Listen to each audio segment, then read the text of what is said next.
घर में कदम रखते ही मुझे एक अजीब सी बेचैनी होने लगी। ये वो एहसास था जो मुझे अपने रूममेट्स के साथ रहने के दौरान कभी नहीं हुआ था। थोड़ा सोचने पर समझ आया कि या तो मुझे यहां से निकल जाना चाहिए या फिर अपना कैमरा उठा लेना चाहिए, क्योंकि हालात बिगड़ने वाले थे।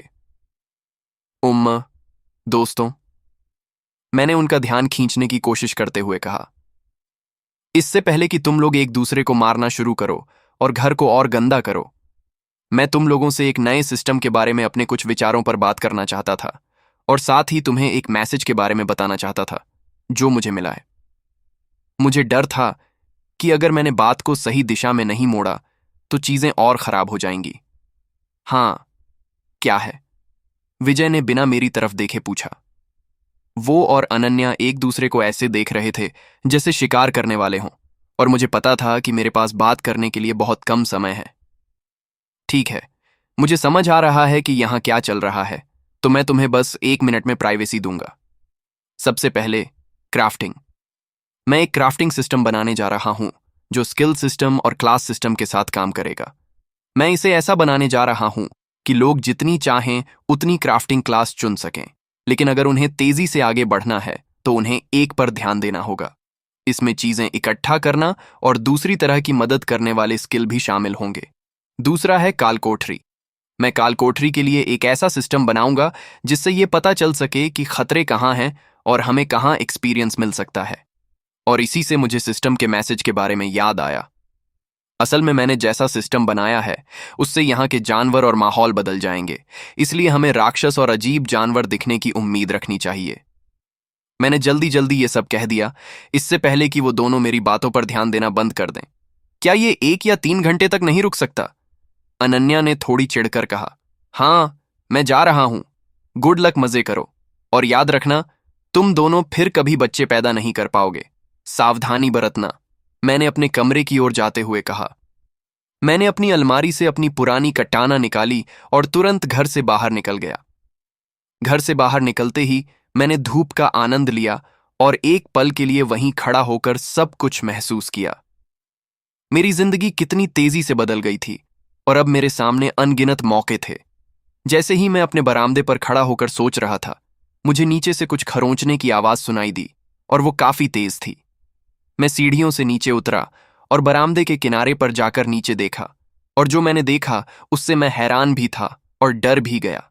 एक भूरे रंग की वैरागी मकड़ी, जो एक जर्मन शेफर्ड कुत्ते जितनी बड़ी थी, मेरे बरामदे के नीचे थी और मेरी तरफ देख रही थी।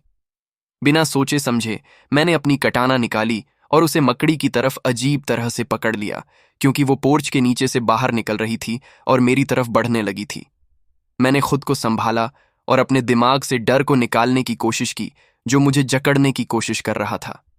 मैंने उसके पेट को थोड़ा नीचे देखा और मुझे लगा कि वो मुझ पर कूदने वाली है, और उस पल में मुझे फैसला करना था कि मैं उससे बचूं या उस पर हमला करूं।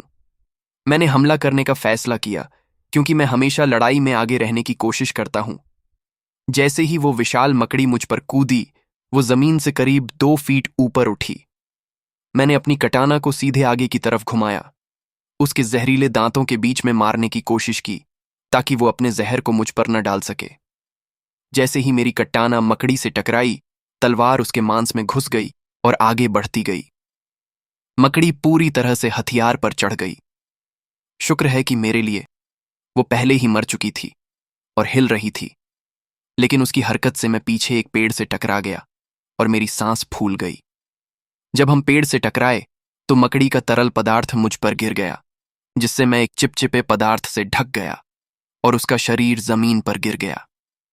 उस वक्त एड्रेनालाइन रश की वजह से मैं हालात से निपट पाया, लेकिन अब जब खतरा टल गया था तो मुझे एहसास हुआ कि मेरा दिल इतनी तेजी से धड़क रहा था कि लग रहा था जैसे वो मेरे सीने से बाहर निकल जाएगा। मैंने झुककर अपनी सांस लेने की कोशिश की ताकि मेरी नाड़ी की गति धीमी हो जाए, लेकिन बस मकड़ी की लाश से आने वाली बदबू को अंदर ले लिया, और ये बहुत ज्यादा था। मैंने मकड़ी के चारों ओर उल्टी कर दी और फिर उससे दूर चला गया। 1 सेकंड बाद मुझे एहसास हुआ कि मैं एक डरावनी फिल्म की तरह ही मरा हुआ दुश्मन से दूर भाग रहा हूं, और मैं तुरंत घूम गया, ये सोचकर कि वो मुझ पर हमला करने वाला है। शुक्र है कि ऐसा नहीं हुआ, लेकिन मैंने फिर भी उसे कई बार मारा ताकि वो मर जाए। नियम 2, डबल टैप, मैंने मुस्कुराते हुए कहा। अपनी स्टेटस स्क्रीन को देखते हुए मैंने देखा कि मुझे कुछ एक्सपीरियंस और एक नया स्किल भी मिला है। मेरी स्टेटस स्क्रीन पर अब लेवल 2 की ओर 8000 में से पैसिफाइड एक्सपीरियंस दिखा रहा था। मेरा नया स्किल एक हाथ से लड़ने वाली तलवारें 100 एक्सपी में से एक 85 दिखा रहा था। मैंने एक हाथ से लड़ने वाली तलवारों के बाद एक छोटा सा बिंदु भी देखा। उस पर ध्यान देने से एक ड्रॉप डाउन मेन्यू खुला जिस पर लिखा था विदेशी तलवारें 100 में से एक 85। अपना दिमाग साफ करने और शांत होने के बाद मैं मकड़ी की लाश को करीब से देखने के लिए वापस गया। लाश से आ रही बदबू को अनदेखा करते हुए मैं झुक गया और अपना चाकू निकालकर शव को देखने लगा। जहां तक मैं बता सकता था सब कुछ सही था और सब कुछ सामान्य लग रहा था, अगर आप इस मकड़ी के आकार को भूल जाएं तो। गंदगी और गर्मी में घुटने टेक कर मैंने अलग अलग गेम्स के बारे में सोचा और सोचा कि इस स्थिति में क्या अच्छा रहेगा। एक लूट सिस्टम रखो जिसमें मुद्रा और या मारे गए प्राणी की चुनौती के बराबर चीजें मिलने का मौका हो। वो एक लूट विंडो में दिखाई देगा जिसे लोगों या लोगों के समूह में बांटा जा सकता है। लूट की लिस्ट में पृथ्वी और हमारे इतिहास से जुड़ी चीजें भी शामिल होनी चाहिए, साथ ही और भी बहुत कुछ। निर्देशों या टेक्निकल मैनुअल को संभावित बूंदों के साथ साथ जादुई या रहस्यमय चीजों को भी शामिल किया जाना चाहिए। ये सोचने और सिस्टम सबमिट करने के बाद मैं खड़ा हुआ और मकड़ी के शव को अपनी भट्टी में खींच लिया। थोड़ी मेहनत के बाद मैंने शरीर को गड्ढे में उठा लिया, फिर कुछ ज्वलनशील तरल पदार्थ पकड़ा और शरीर को पूरी तरह से डुबो दिया। शरीर को आग लगाने के बाद मैं पीछे हट गया और थोड़ी देर के लिए उसे जलते हुए देखता रहा। सिस्टम एक काल कोठरी सिस्टम भी जोड़ना चाहेंगे। ये काल कोठरी बनाएगा जो समय समय पर अपने अंदर राक्षस पैदा करेगा। इन काल कोठरियों को लूट भी पैदा करनी चाहिए और अगर उन्हें एक निश्चित समय में साफ नहीं किया जाता है तो ये राक्षस काल कोठरी छोड़कर बाहर आ सकते हैं। समय के साथ काल कोठरियों को धीरे धीरे मजबूत और बड़ा होना चाहिए जिससे मजबूत राक्षस पैदा होंगे और बेहतर लूट मिलेगी। काल कोठरी में वो चीजें भी होनी चाहिए जिन्हें व्यवसायों द्वारा काटा जा सकता है। हर काल कोठरी में एक छिपी हुई चीज होनी चाहिए जो उसकी शक्ति या इरादे के सोर्स के रूप में काम करे। यदि उसे ले लिया जाता है तो काल कोठरी चीजें बनाना बंद कर देती है, लेकिन उस ऑब्जेक्ट को रखा जा सकता है और किसी भी जगह पर एक और काल कोठरी बनाने के लिए यूज किया जा सकता है, जब तक कि काल कोठरी शुरू करने के लिए उस ऑब्जेक्ट के लिए कुछ नियम पूरे नहीं होते। काल कोठरियों के बारे में सोचने से मुझे दूसरी चीजों के बारे में सोचने पर मजबूर होना पड़ा जो इस पूरे सिस्टम को मजेदार बनाएंगी, लेकिन मुझे लगा कि मैं तब तक इंतजार करूंगा जब तक कि ज्यादा लोगों के पास सिस्टम न हो जाए। किसी तरह की तेज यात्रा जैसी चीजें, या शायद इसे जादू पर छोड़ दिया जाना चाहिए। जादू के विचार के साथ मन में आने के साथ मैंने जादू सिस्टम के लिए भी अपना विचार रखने का फैसला किया।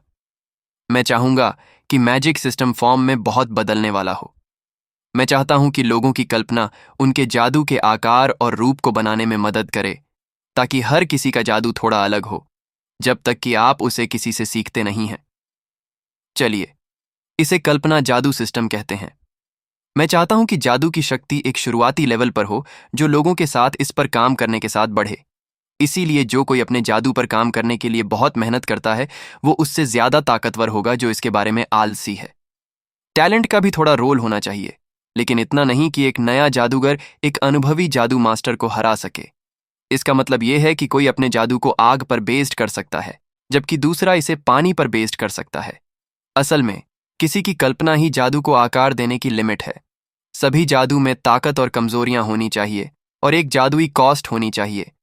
मैं सिस्टम को बाकी खाली जगह भरने दूंगा, लेकिन मैं इस जादू सिस्टम को उन क्लास में बांधना चाहूंगा जिन्हें लोग हर 10 लेवल पर चुन सकते हैं। जैसे ही मैं इस जादू सिस्टम को डाल रहा था, मुझे आग के गड्ढे से एक तेज आवाज सुनाई देने लगी।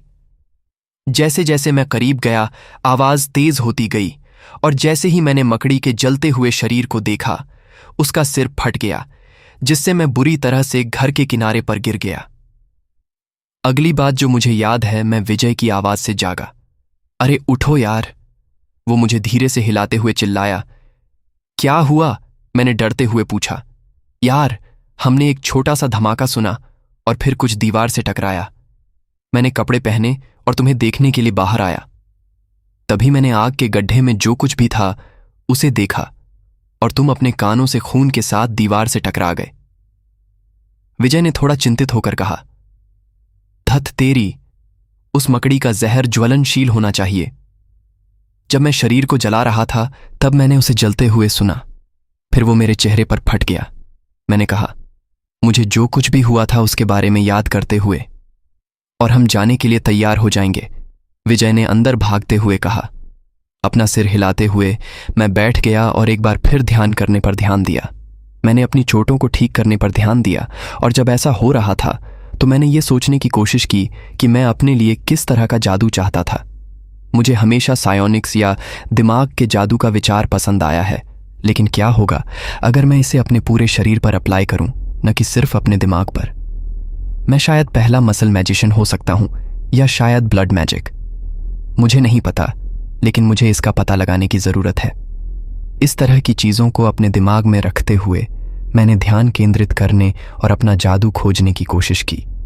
मैं उस पल पर पहुंच गया जब मुझे एहसास हुआ कि जिस तरह से मैंने जादू की रूपरेखा बनाई है वो बिल्कुल वैसे ही है जैसे मैं चीजों के बारे में रचनात्मक रूप से सोचना पसंद करता हूं। मैंने अपने हाथों की हथेलियों की त्वचा के नीचे अपने जादू के पूल की कल्पना की। फिर मैंने अपने हाथों को एक दूसरे की ओर बढ़ाया और दोनों से ऊर्जा के बारे में सोचा, धीरे से मेरी हथेलियों को छोड़ते हुए और अपने हाथों के बीच में गठबंधन करते हुए। जैसे ही मैंने अपनी आंखें खोलीं, मैंने देखा कि मेरे हाथों के बीच सफेद रोशनी की एक गेंद झूल रही है। मैंने मकड़ी की लाश के अवशेषों को देखा और ये कल्पना करते हुए ऊर्जा की गेंद को शरीर पर फेंक दिया कि वो उसे पूरी तरह से उड़ा देगी। ऊर्जा की गेंद लगभग उतनी ही तेजी से आगे बढ़ी जितनी मैं देख सकता था और मकड़ी की लाश से टकरा गई। जैसे ही वो टकराई, मकड़ी का शरीर टुकड़ों में बंट गया और आधे जले हुए मकड़ी के मांस के टुकड़े आसमान से गिरने लगे। नया स्किल सीखा, ऊर्जा विस्फोट। कॉस्ट 10 प्लस जादू। ऊर्जा विस्फोट पर खर्च हुए हर जादू से 1 का नुकसान होता है। आप हर सेकंड 10 जादू की दर से ऊर्जा विस्फोट में जादू को चैनल कर सकते हैं। जादू की सीमा इंटेलिजेंस में 5 प्रति पॉइंट पर आधारित है। ऊर्जा विस्फोट में 20 फीट प्लस 5 फीट प्रति स्किल लेवल की रेंज है। लेवल 1, 100 में से 5 एक्सपीरियंस। एक नया स्किल बनाने के लिए अपने ग्रह पर पहले व्यक्ति होने पर बधाई। आपको स्किल क्रिएटर का फायदा मिला है। यह फायदा आपको दूसरों को अपने स्किल सिखाने की परमिशन देता है और आपके द्वारा बनाए गए स्किल पर काम करने पर आपको 5 गुना एक्सपीरियंस मिलेगा। करीब आधे घंटे बाद विजय और अनन्या घर से बाहर आए और बहुत खुश दिख रहे थे। हमने जो शोर सुना था वो क्या था? अनन्या ने पूछा। मैंने अपने नए स्किल से मकड़ी को उड़ा दिया। ऊर्जा विस्फोट, मैंने ऐसे कहा जैसे ये कहना बिल्कुल नॉर्मल हो। ऊर्जा विस्फोट, विजय ने पूछा। तो क्या तुम साधु या जादूगर बनने जा रहे हो? नहीं, मैं बस अपने दिमाग से चीजों को उड़ाना चाहता था। मैंने अपनी पसंदीदा फिल्मों में से एक का हवाला देते हुए कहा।